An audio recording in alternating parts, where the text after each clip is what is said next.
Hey guys, so I just wanted to make a quick video about a way to effectively incorporate herbs into your daily life in a way that's like affordable, in a more affordable way, in a way that you can actually optimize the benefits and so that they're more effective and yeah, so that we actually absorb them. And the absorption is totally critical thing about taking herbs in a way. Many of us many of us have compromised digestion, like myself, extremely so, and I have a really difficult time breaking down food that I'm eating and introducing into my body, and therefore, since I'm not breaking it down, I'm not actually absorbing all of the nutrients, and not everything is getting to where it needs to be, and yeah, just not full optimization of all of the healthy foods that I eat, because I actually have a for the most part, very pure diet, very restricted diet at the moment because I'm dealing with parasites and candida and bacterial infections, so it's a lot that's really restricted in terms of diet at the moment. But what's really important is that if you can avoid it, don't take supplements in a pill form, because yeah, if you can't break down the food, you're likely not going to break down those little capsules either, and so you're just really just peeing it out. I really do think that in the West, especially in the West, we probably have the most expensive pee in the world, because we literally just like pee out our money that we're spending on supplements. And then when you take supplements as well, they come in like little plastic bottles. You're contributing to a lot of waste. You're paying a lot. You're not really getting that much out of it, of the product as you'd ideally like. And with herbs, you do have to take them often for an extended amount of time, because it is a much slower process. Although they are potent, I will be clear that they're powerful, but they often can take a longer time to take real sustainable long-term effect. And so that's really important, breaking down. So if you can find them in a powdered form, in powdered form, either like in bulk or in a bag, but yeah, powdered form, and or in a tincture, which I'll talk a little bit about later. So I take herbs in 3 different ways that I found really useful for myself. Maybe some of you have some better resources or things that have really worked for you, but for what really works for me are 3 things, and that's either in a hot herbal drink, or a tonic, which is a new addition, or in tincture form, or in just straight up powder and water with something that is fat soluble. And the fat soluble component for the drink, or if you're just taking in a shot, is like so critical. You want something that's like, so an oil, I use coconut oil because that feels really good in my body. There's different oils that are great for different bodies, and that's also very key. Everyone's body is totally different, and what is good for someone else may be the total opposite of what another person needs. There's no one specific way to be healthy.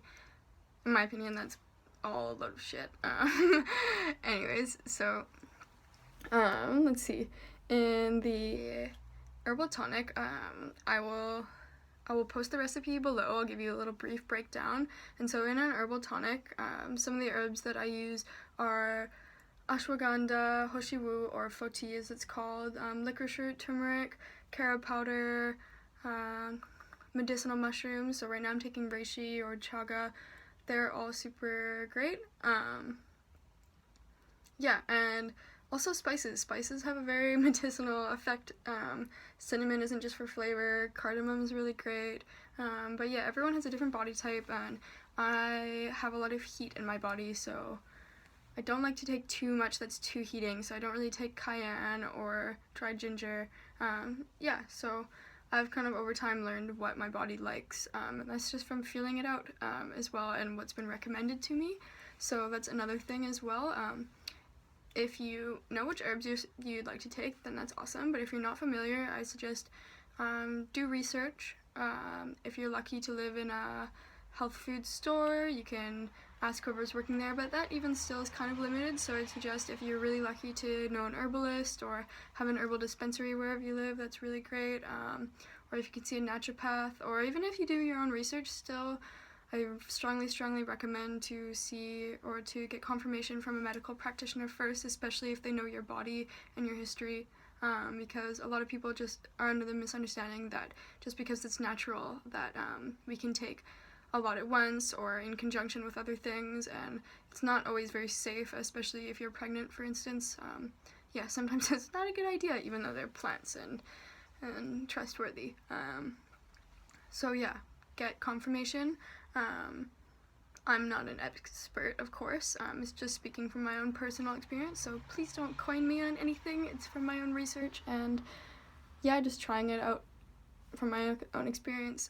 So yeah, so an herbal tonic, what I incorporate with them is, so I'll use whatever herbs that I want to use or want to start incorporating into my life, my daily life, as well as the fat soluble, so coconut oil. I usually use about a teaspoon. I don't love tons and tons of oil right now. In the past I've used a lot.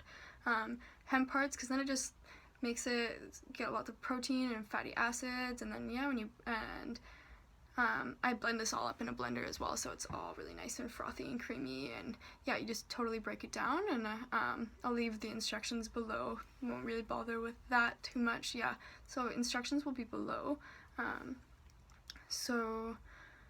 And then I also can't have any sugars or anything at all right now, so I'm using stevia as a sweetener to make it taste really nice. So yeah, hot herbal tonics use the herbs, some spices to make it taste really nice. Cacao is really great. I also can't have that right now, but if you like cacao, super awesome way, things to put in that as well. So yeah, hot herbal drink, and then with the oil, anyways, yeah, that's pretty much covered. If anyone has questions about that, let me know. And then another really great way is in a tincture form, and so for those of you that are not familiar, tinctures are plants or herbs that have been suspended in alcohol, usually alcohol, sometimes it's ethanol or glycerin or whatever, suspended in alcohol for an extended period of time, and that all differs depending on the plant. And what it does with the alcohol, let's say we're using alcohol, what it does is it extracts all of the medicinal, or almost all at least, some have different processing, different processes, so the alcohol will extract almost all of the medicinal properties, and it's just a really absorbable way. It's a liquid form, and they come in little, I actually have some right here. This one is Siberian ginseng, so yeah, can I open it? I can't open it. Anyways, little squeezer at the top. You can put that in hot water, or you can put it in your tea. I usually often just take it straight into the mouth, just because I've gotten used to it. And a really awesome thing about tinctures as well is that they're really easy with transportation. You can just put them in your backpack, and you don't need all these cups or anything. And I usually, all herbs will differ, especially like what you need, what your body needs. That's why it's also really great to have confirmation and recommendations from professionals, because they will have a much better idea of what you need in terms of dosage. And always start small as well. A quarter of a teaspoon, potentially less.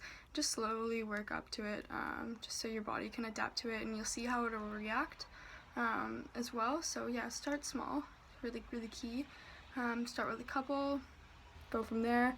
Also, when there's less, we don't get so overwhelmed, because that was a really big thing for me with supplements, is getting so overwhelmed with all the pills and all the everything, and just never took it. And it is really key with herbs to take them over a long period of time usually, so that it works.